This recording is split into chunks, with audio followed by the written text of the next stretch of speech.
Namaste and welcome to Maheshwari's vlog. Today we are making veg pizza in a kadai. Let's check the ingredients.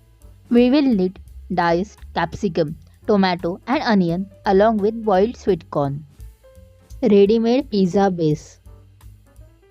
Processed cheese grated. Ready-made pizza sauce. Oregano and chili flakes. On a plate, place a butter paper and grease it with oil. Lay the pizza base on the greased butter paper.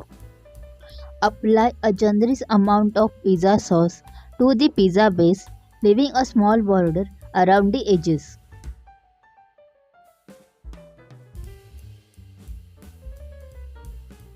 Top the pizza sauce with a layer of grated cheese. Now, arrange the diced vegetables uniformly over the grated cheese one by one.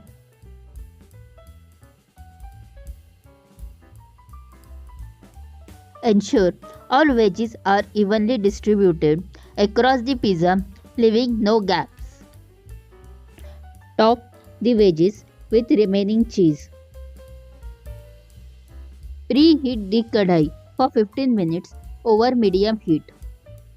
Now remove the kadai lid, place the pizza in the kadai and cover the lid for 10 minutes. After 10 minutes, carefully remove the lid and check if the pizza is cooked to perfection. Our pizza is now perfectly cooked. And now, the final finish. Sprinkle some chili flakes and oregano over the pizza for the perfect balance of spice and herbs. Your delicious homemade pizza is ready to be served. Slice, share and enjoy. If you like my video, like, share and subscribe for more.